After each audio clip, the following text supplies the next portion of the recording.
Hello viewers, welcome to our lecture series on marketing management, and we are going to continue our discussion on the topic of product development and product life cycle. This is going to be part 4 of our lectures on this topic, and previously we have discussed about what exactly we mean by the product, the different characteristics of a product mix. We also had a discussion about the different stages and characteristics of the product life cycle and what are the basic grounds of using product life cycle as a strategy or making use of this very concept of PLC for different types of decisions to be made by a marketer. And we also had a discussion about the new product development process, the way it takes place starting from idea generation to commercialization. What are the different steps which we are taking in order to ensure that the new product is being developed in a proper manner, and it is supposed to be a success, it is expected to be a success, and for that all the precautions which we are supposed to take we have already discussed in great detail. Now we will talk about the marketing strategies for products in different life cycle stages, branding strategies, product strategies, and many more. As we all know that product is anything which can be offered to a market with, or any offering which can satisfy the need or want of a customer is called a product. It can be in terms of person, place, activity, organization or idea. So, it is not confined to a physical product only. This is something about which we must be very sure that product is not something which is in terms of a physical product only. In the language of marketing or from the perspective of defining a product, we do include services also, we include ideas, we include places also when it comes to defining a product. So, a very basic question comes to our students, sir, how do we define a product? See, there are different layers of a product. And we need to understand that what are those different layers and levels of product and their usage.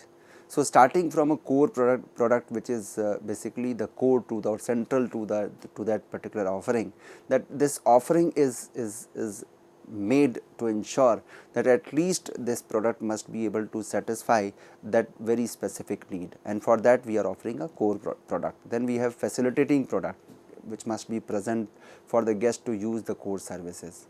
After that we get supporting products wherein we are adding some values to the core product, and it is a kind of using a MOF marketing strategy wherein we are using product and services and envelope, which means that we are considering the product and services envelope as a packaging wherein along with the product we are adding so many supporting products or services which are very much essential to that product. And then comes the name of augmented product, wherein the physical environment, accessibility, interactions, physical environment, etc., that is being used.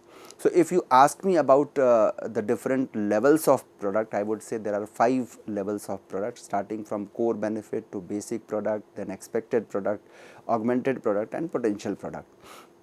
So, you need to understand, my dear learners, that these are the 5 levels of a product. So, when a marketer is designing or thinking of a product, the journey starts from the core benefit. Now, what is a core benefit? Suppose if I take the example of hotel industry. So, core benefit there can be the stay arrangement, that you need a place to stay. We need a specific space to stay, place to stay where the customer is coming for the purpose of stay, and it should be it should be actually the place where the customer is checking in and resting assured that yes, this place is the safe place to live, to stay for some time. Then comes basic product. When you are getting the core benefit of staying, you need some basic products there, like the basic amenities in the room of a hotel, which is something about which you never ask for. You rest assured that yes, this is the basic product, this is the basic amenity. There must be a bed, there must be a chair, there must be a television. So, the basic product must be there. About when we are going for a hotel service, when we are going to take the hotel services as a product. Then comes expected one. So, my dear learners, there is a it is very difficult at times to differentiate between the basic and expected product, because something which is, for me it may be a basic one, but for other sets of customers it can become expected product. So, and it depends upon the payment which we are making. if the payment is on the higher side, of course the expected benefits or expected offerings, they come closer to the basic product, that if you are charging this much, this is the basic amenity which we are expecting. So expectation is always high, and we need to understand that there is a quality price comparison, that if I am paying this much, I need this much of quality, and in case of services, the added advantage. So expectation, so the journey starts from core benefit to basic, then expected, and eventually comes augmented product, wherein the marketer is trying to give you something beyond your expectations. That is called the fourth level of the product, that is called augmented product, wherein you were not expecting about that service, you were not expecting about that particular amenity, but you were offered. For instance, nowadays people are using EV, electronic vehicles, and you are checking in a hotel, and they are offering you a parking space. Along with that, they are offering you free of cost charging facility of your car. So that can be an augmented product, and the last level is potential product. So potential product is something which is going to open up a new journey of a development of a new product, another new product. So you are going to open up a fresh journey of developing a new product, wherein you are going to offer a product or think of a product which can become a potential one. And this is something which marketers are developing over a period of time in their journey. When they start from core benefit to basic, expected, augmented, they feel at times that yes, this can be the potential product. For instance, if as I mentioned you about the charging facility of your electronic vehicles, your car is actually an electronic vehicle, and that requires charging facility. There was a time when it used to be a potential product, that yes, a time will come wherein the customers may also demand for this kind of benefit. So at that point of time it was a potential product, but now it is very much a kind of augmented product, and with the passage of time, when we are having increased number of electronic vehicles, that benefit is now going down or coming down to the level of expected product. So it is very dynamic. Today what is included under the segment of augmented one, tomorrow it can become the expected, and then eventually becomes the basic.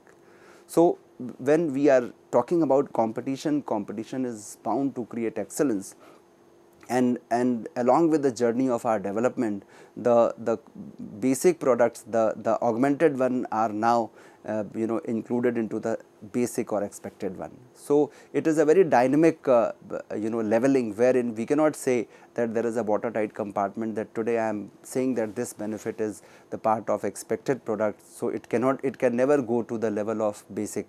Of course it can go to, cause along with the development process, customers are increasing their expectations, and every increase in price, every single rupee increase in the price is going to actually increase the expectations of the customers. So what you mean as an augmented product, your customer may assume it to be a basic one. But the crux of the story is that these are the 5 levels of a product, wherein every marketer tries to offer at least the augmented one or expected one. They always try to meet the expectations of the customers, because they have to ensure that the profit is coming through customer satisfaction. So that cannot happen unless you satisfy the needs and wants of your customers, and for that you have to ensure that the expected product is being offered.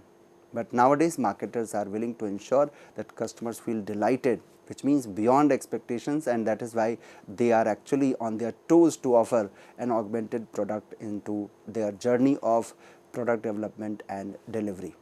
And potential product is something which is actually our journey of ensuring that we stay relevant in the marketplace. If we do not look at the potential product, a day will come when we become redundant in the marketplace, and our competitors, the new entrants, may occupy our place which we are enjoying right now. So my dear learners, the idea behind explaining to you the 5 levels of a product is just to make you understand that it is going hand in hand with the expectations of the customers, and there are 5 levels of product, and every marketer in their own way, they are trying to offer augmented and potential product to their customers in due course of time. Now coming to the product strategies, what are the different types of product strategies. In the previous lecture of mine, I told you that we can classify it into three broad segments. One which is related to product individual product strategy, another is product line, and then comes product mix. About individual product, we have discussed the concept of product life cycle, wherein we are formulating strategies along with the introduction, growth, maturity and decline, which is actually the stages of PLC, and your strategy differs according to the stage at which your product is right now working, or it is lying right now. So, individual product strategy depends upon the stage of life cycle of that particular product about which you are formulating your strategies. Then comes the the strategy for the product line, and then eventually for mix. So, let us discuss about the individual product strategy, wherein we are talking about the product life cycle. There are 4 stages, we have discussed about it: introduction, growth, maturity and decline. These are 4 different stages through which the product is passing through, and these are basically the identifiable stages of their existence. So, every product has to somehow face the stage of maturity and decline. Initially it is introduced, then comes the growth stage, then maturity and decline. And I told you about the 4 basic premises of the concept of PLC, wherein the products have a limited life, profit from a product varies at different stages in their life cycle, the product requires different strategies. Of course, if the stages are different, we cannot formulate one strategy for all stages. So, that need to actually change according to the stage at which your product is right now traveling. So, it's actually a journey of reaching to the excellence. It is a journey wherein you are offering a product, you are maintaining a relationship with your marketers through your products and services. So, we have to understand, when we are at the introduction stage, what is the plight of sales, profit and competition. So, initially when I enter with the product in the market, of course, the sales is bound to be low because customers are not aware. Then comes profit, and if the sales is low, from where you would get profit? Of course, there are certain instances where marketers are incurring huge losses at this stage, but still they are hopeful because it is a new product, it is being introduced in the market, and it will take some time to catch up with the expectations of the customers, and when customers will be aware, they will start purchasing, then there would be a repeat purchase, and eventually it will increase our market share, and so our profit will also increase. And if we talk about competition at this stage, it is very little. So, this stage is the total time span which you are going to spend in this stage is going to be very less, because all 3 things are in a negative zone: sales, profit and competition. They all are on a lower side, but yes, competition is in our favor because it is little. Eventually, when we move towards the next stage called growth, the growth in sales is very rapid. It catches up very rapidly. So, it is a positive sign that yes, now my brand is growing, now my product is growing, it has started catching up the market, or customers are demanding my product. That is why the growth, the sales is growing, and if my sales is growing, of course, the profit will also increase. But along with these 2 positive changes, the competition which was earlier in our favor, now it is increasing. It also increases because other competitors are finding it very lucrative, because your sales is increasing and of course your profit is increasing. So, they are finding it to be a very fertile area, a very fertile industry, wherein they can also enter into the market and offer their products to gain some profit, to gain some market share. So, competition is increasing. Then comes the next stage, maturity, where the growth in sales is not as high as it was in case of growth, but yes, it is the growth is there, but the rate is very slow, the pace of growth is very slow. Profits are of course not increasing at that pace at which they were increasing, and competition becomes very fierce. You can say it is a kind of cutthroat competition, where it is very difficult for you to maintain the stage of maturity, and we have to understand this is the stage at which we are finding equilibrium. We do not want any change at this stage. There is an absence of change. We want to enjoy this stage of maturity because profit and sales both are at its peak. So, sales is at peak, profit is at peak. of course competition is fierce, but somehow we try to maintain this stage of maturity that my product should not face decline. But somehow decline may come if we are not able to extend another PLC from the stage of maturity. If we are not able to add new life to our product, then of course it is bound to see the next stage, that is decline, and here the sales and profits both are declining, and the type of competition changes here. Earlier it was fierce, but now the competition is changing, and you never know, every day you are facing a new kind of competition, because you are facing decline. There can be a new entry, there can be a new product, there can be a new marketer, there can be a new technology, and all these things are adding to your worries. So, no marketer ever wants that they should see the they should face the stage of decline. They always want to enjoy either growth or maturity. They want to sail between the growth and maturity only, that my brand should grow, my sales and profit should increase, and somehow we should reach at the maturity, and that maturity should last for long.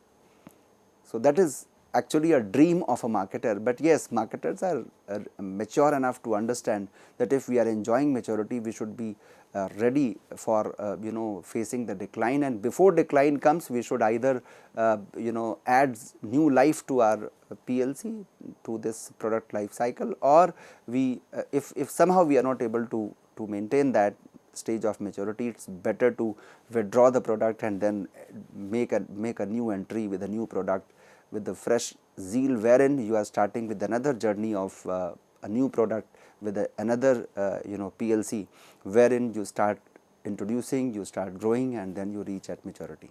So, this is actually part of the life cycle of a product. So, so is the life cycle of marketer, because it is the product which is our lifeline as a marketer. So, we cannot segregate between the marketers and the product. So, marketers are surviving because of their products, because they are known because of their products and services. Now, question comes, what should be the marketing strategy at different stages of product life cycle? Because now we have understood that what is the state of sales, profit and competition at different stages of my product life cycle. So, what should be my strategy to deal with these 4 different stages? So, if I talk about introduction stage, my objective is to spread awareness, and of course, since the product is new, it is going to run on trial basis, and here the marketing strategy is to ensure that we are able to communicate what we are. We have to communicate about our product, we have to communicate about our price, we have to communicate about our services, we have to communicate about the availability of our product. So, it is all about communication, communication and communication. We have to somehow communicate what we are, because customers are not going to buy unless we tell them about ourselves. So, here the benefit is originating from communication only. So, the entire marketing strategy is actually revolving around the communication benefits which you are going to share with your students, with your marketers. So, with as a marketer with your customers, you have to share the idea, the product, the price, the place and promotion. So, everything has to be communicated to your customers. So, at this stage your objective is awareness and trial, and marketing strategy revolves around communication benefits. Then comes next stage. Here what we are doing, we are actually making a distinction between our product and that of our competitors. So, we are using firm's brand, we are basically making good use of a brand name. Brand name is nothing but our identity which segregates us from that of competitors' product, and here the marketing strategy is basically ensuring that specific brand communication is done, because since other competitors have also entered, so we cannot simply communicate about our product only. We have to somehow create a kind of USP, unique selling proposition. We have to tell about the specific brand of ours while communicating. We have to communicate about the comparative pricing, we have to communicate about the expanded distribution. So, here we have to play on the pricing strategy, and also we have to expand our channels of distribution, we have to work on our channels of distribution. So, somehow we have to position ourselves in a different manner, in a unique situation wherein customers are finding us to be the most beneficial brand. They are positioning us as a most beneficial brand in the market. So, at the stage of growth, we have to go for the strategy is basically to go for specific brand communication, we have to lower prices, we have to expand distribution. Then comes maturity. Here we are, our basic objective is, prime goal is to maintain market share, and to maintain that we are on a journey to extend the life cycle. We are there to increase the longevity of that PLC.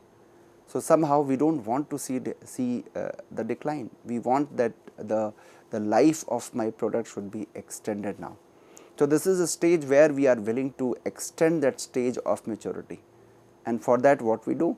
We resort to different strategies of sales promotion, we go for reducing prices, we go for of course working on expanding channels of distribution, and at times we are communicating about the new and different uses of our product, and for that we also introduce the new formats, the new versions of a product. So, there is always a reincarnation of a brand at this stage. We try to reincarnate ourselves in a different way, wherein we are communicating about new uses and new versions of our product, because our ultimate goal is to maintain market share and extend our product life cycle.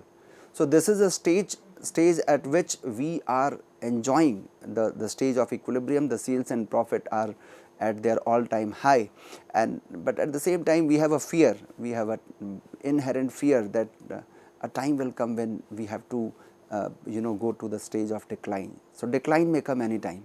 So, we have to, when we are thinking of decline, we have to decide what to do with product, and it is very difficult to assassinate our own product, but yes, this is something, this is a reality of the market. So, at times we have to assassinate our own brand, our own product, and we have to reincarnate a new brand, a new product. So, we have to maintain, harvest or divest.